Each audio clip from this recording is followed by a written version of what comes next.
Salut à toutes et à tous. سلام بچه ها، من برگشتم با آموزش درس هفتم از دروس پایه فرانسه.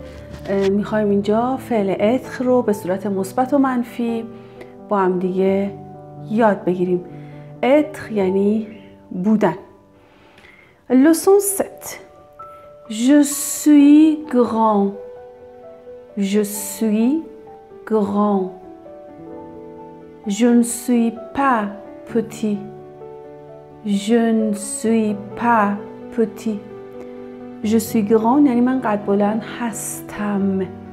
Je ne suis pas petit من قد کوتاه نیستم. یعنی شما فعل اتر رو این بردارین به صورت افرماتیو و به صورت نگاتیو در سمت راست اسلاید. Tu es grand. Tu es grand. Tu n'es pas petit. Tu n'es pas petit. Vous êtes grand. Vous êtes grand. Vous n'êtes pas petit. Vous n'êtes pas petit. Tu es grand c'est-à-dire تو قد بلند هستی و اونور تو قد کوتاه نیستی. شما قد بلند هستید و شما قد کوتاه نیستید. Il est grand. Il est grand. Il n'est pas petit. Elle est grande. Elle est grande. Elle n'est pas petite. Elle n'est pas petite. خب il est grand اون آقا قد بلنده و اون آقا قد کوتاه نیست. اما دقت کنید در ال grand صفته برای ال، پس مطابقت کرده با فاعل. grand به صورت ادجکتیو فمینن شده صفت مؤنث و اینور هم petite مؤنث صفته برای ال. Elle n'est pas petite. Je suis grand, je ne suis pas petit. Tu es grand, tu n'es pas petit. Vous êtes grand, vous n'êtes pas petit. Il est grand, il n'est pas petit. Elle est grande, elle n'est pas petite. Nous sommes grands. Nous sommes grands. Nous ne sommes pas petits. Nous ne sommes pas petits. Nous sommes grands. ما قد بلند هستیم. میبینید که grand ادجکتیو هست و با نو مطابقت کرده. اس گرفته. Nous ne sommes pas petits. petit هم ادجکتیو هست و با نو مطابقت کرده به صورت جمع مذکر. Vous êtes grand. Vous êtes grand. Vous n'êtes pas petit. Vous n'êtes pas petit. شما ها قد بلند هستید. یعنی در واقع خطاب وو به جمع هست. ببینید که گران اس گرفته و پتی هم در واقع اس گرفته به دلیل اینکه باید با وو که خطاب به جمع هست مطابقت کنه. Ils sont grands. Ils sont grands. اون آقایون قد بلند هستند. جمع مذکر. Ils ne sont pas petits. Ils ne sont pas petits. Elles sont grandes. Elles sont grandes. Féminin pluriel. Grande adjectif. S'accorde avec elles. Elles sont grandes. اون خانم‌ها قد بلند هستند. Elles ne sont pas petites. Elles ne sont pas petites. Nous sommes grands. Nous ne sommes pas petits. Vous êtes grands. Vous n'êtes pas petits. Ils sont grands. Ils ne sont pas petits. Elles sont grandes. Elles ne sont pas petites. Attention, grande, petite. Adjectif. Le banc est lourd. Le banc est lourd. Il est en bois. Il est en bois. Le bois. Le bois. Le banc est lourd. یعنی نیمکت سنگینه. Il est en bois. ما در واقع اومدیم از ضمیر سوم شخص مفرد استفاده کردیم به دلیل اینکه le banc سوم شخص مفرد و مذکره. Il est en bois. جنسش از چوبه. Le bois. چوب. Lourd. Lourde. Adjectif masculin. Féminin. سنگین. Lourd. Lourde. Le cahier est léger. Le cahier est léger. Il est en papier. Il est en papier. Le papier. Le papier. خب دفتر سبکه. Le cahier est léger. Léger c'est-à-dire سبک. il est un papier.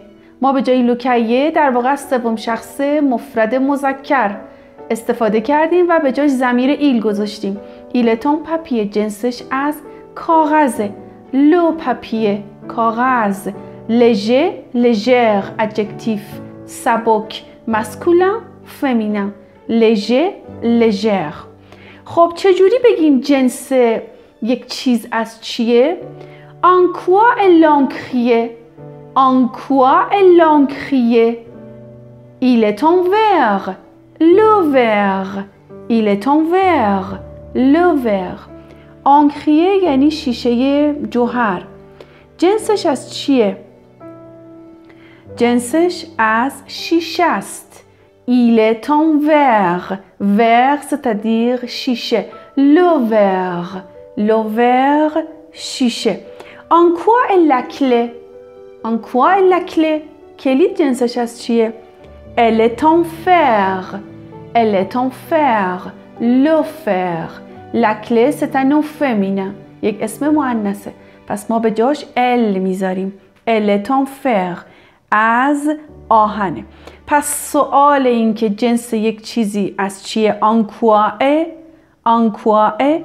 و شما بسته به اون در واقع چیز میتونید مسکولن یا فمینن بذارین و ایلتون او التون و اون در واقع جنسش رو که شما الان جنس شیشه رو یاد گرفتین، جنس کاغذ رو یاد گرفتین، جنس چوب رو یاد گرفتین و جنس آهن رو هم یاد گرفتیم. ایلتون بوا یعنی جنسش از چوبه. لو بوا فهمیدیم که یعنی چوب. ایلتون پاپیه او التون پاپیه جنسش از کاغذه. ایلتون ور او التون ور جنسش از شیشه است. ایلتون فر او التون فر جنسش از آهنه. میبینید که در واقع آن ور آن فر فرق نمیکنه که شما این و شیءتون مذکر یا مؤنث باشه، به دلیلی که ما جنس رو داریم بیان میکنیم، به دلیلی که داریم متمم میسازیم برای فعل و اینا صفت نیستن که مطابقت کنن. En quoi est le mur? En quoi est le mur? جنس دیوار از چیه؟ Il est en pierre. Il est en pierre. La pierre. La pierre. یعنی از سنگ. Pierre سنگ. En quoi est la robe? En quoi est la robe? جنس پیراهن از چیه؟ Elle est en étoffe. Elle est en étoffe. جنسش از پارچه است. L'étoffe. L'étoffe پارچه. En quoi est le soulier? En quoi est le soulier? جنس کفش از چیه؟ Il est en cuir. Il est en cuir. جنسش از چرمه. Le cuir. Le cuir چرم. En quoi est le mur? Il est en pierre. La pierre. En quoi est la robe? Elle est en étoffe. L'étoffe. En quoi est le soulier? Il est en cuir. Le cuir. Voici un banc. Voici un banc. این یه نیمکته. Est-il en bois? Est-il en bois? جنسش از چوبه. Oui, il est en bois. Oui, il est en bois. بله جنسش از چوبه. ببینید که ما سوالی رو با انورسیون دو سوژه انجام دادیم، یعنی جای فعل و فاعل رو عوض کردیم و به جای فاعل چون مفرد و سوم شخص مذکر بود ایل گذاشتیم. Voici un banc. Est-il en bois? Oui, il est en bois. Voici une clé. Voici une clé. Est-elle en bois? Est-elle en bois? Non, elle n'est pas en bois. Non, elle n'est pas en bois. Elle est en fer. Elle est en fer. Voici une clé. این یک کلیده. آیا جنسش از چوبه؟ میدونید که سوالی رو با انورسیون دو سوژه انجام دادیم و این کله چون اسم مؤنثه ما به جاش ضمیر ال گذاشتیم. Est-elle en bois? Non. Elle n'est pas en bois. لیزون کردیم. Elle n'est pas en bois. Elle est en fer. Elle est en fer. Elle, c'est-à-dire une clé. به جای اون کل ال گذاشتیم. جنسش از آهنه. voici des souliers. voici des souliers. sont-ils en cuir? sont-ils en cuir? oui, ils sont en cuir. oui, ils sont en cuir. این در واقع اینا کفش ها هستند. voici des souliers. آیا جنسشون از چرمه؟ sont-ils en cuir؟ il به جای les souliers نشسته جمع مذکر و با un version دو سوژه سوالی کردیم. sont-ils en cuir؟ oui, ils sont en cuir. voici des robes. voici des robes. sont-elles en cuir? sont-elles en cuir? non, elles ne sont pas en cuir. non, elles ne sont pas en cuir. elles sont en étoffe. elles sont en étoffe. این یه چند تایی پیراهنه. آیا جنسشون از چرمه؟ sont-elles ال به جای دغوب نشسته چون دغوب جمع مؤنثه. گفته نه جنسشون از چرم نیست، از پارچه است. elles ne sont pas en cuir. elles c'est-à-dire des robes. elles ne sont pas en cuir. elles sont en étoffe. elles sont en étoffe. دو تا لیزون داریم. elles sont en étoffe. verbe être. verbe être. forme affirmative. forme affirmative. شکل مثبت. je suis. je suis. tu es. tu es. il est. elle est. nous sommes. nous sommes. vous êtes. vous êtes. ils sont. ils sont. elles sont. elles sont. میبینید که دو شخص دوم شخص مفرد در تو و سوم شخص مفرد در ایل و ال تلفظ این دو صرف از فعل اتر در واقع مثل هم هست. میگیم تو ا، ایل، ال.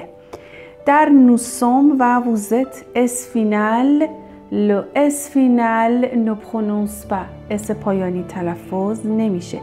در سوی هم همینطور و در ایلسون و السون ت فینال تلفظ نمیشه.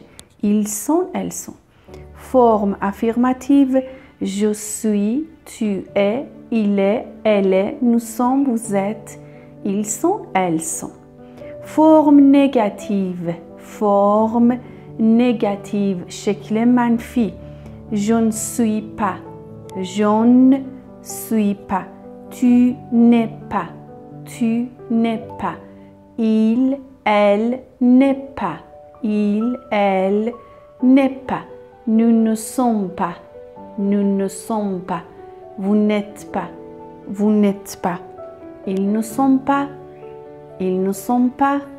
elles ne sont pas. elles ne sont pas. منفی کردن رو یاد میگیرید. ما برای منفی کردن به دو المان یا شناسه نیاز داریم.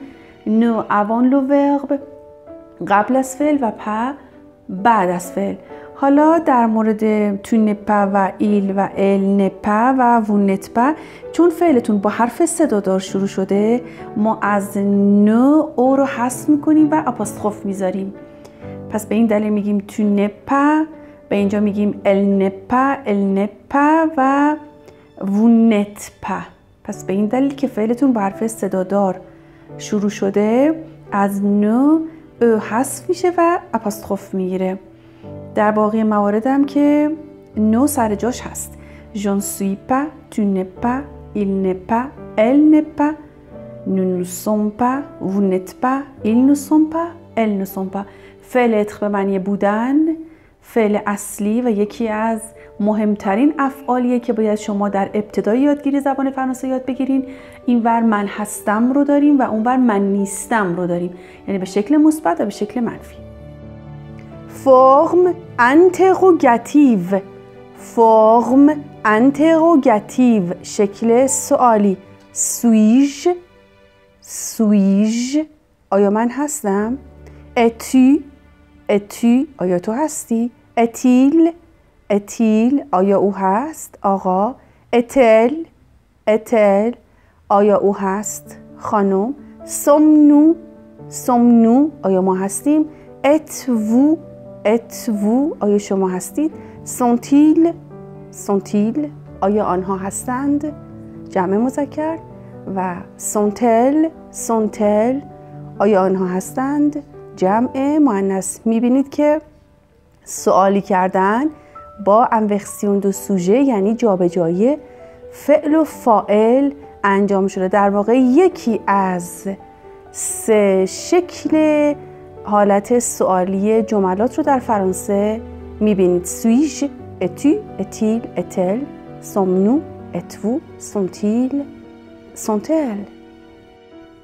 Est-ce que le livre est en papier? Est-ce que le livre est en papier? Oui, il est en papier. Oui, il est en papier. آیا کتاب جنسش از کاغذه؟ Est-ce que c'est-à-dire آیا. Le livre est en papier? Oui, il est en papier. Il remplace le livre. ما به جای le livre il میذاریم سوم شخص مفرد و چون ماهیت کلمه لیور مذکره از il استفاده میکنیم. Est-ce que la table est en cuir? Est-ce que la table est en cuir? Non, elle n'est pas en cuir. Non, elle n'est pas en cuir. Elle est en bois. Elle est en bois. آیا جنس میز از چرمه؟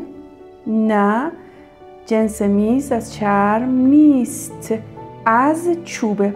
La table c'est un nom féminin. یک اسم مؤنثه. La table remplace elle. سوم شخص مفرد و به صورت مؤنث جایگزین elle میشه. Est-ce que le mur est en bois? Est-ce que le mur est en bois? Non, il n'est pas en bois. Non, il n'est pas en bois. Il est en pierre. Il est en pierre. آیا جنس دیوار از چوبه؟ نه، از چوب نیست، از سنگ. Le mur c'est un nom masculin. Remplace par le pronom il. جایگزین ضمیر il میشه سوم شخص مفرد. پس سوم شخص مفرد و سوم شخص جمع یعنی ایل و ال در سوم شخص مفرد و ایل و ال در سوم شخص جمع میتونن جایگزین در واقع اسامی بشن، به جای اشیا هم در واقع قرار بگیرن. اگر اینجا ما لسولیه داشتیم یعنی کفش، من میتونستم از ایل جمع استفاده کنم چون خود کفش جمعه. و اگر ما میزها رو داشتیم میتونیم از ضمیر ال جمع استفاده کنیم چون جمع مؤنث. سوم شخص مفرد و سوم شخص جمع میتونن به جای اشیا هم در واقع زبان فرانسه قرار بگیرن.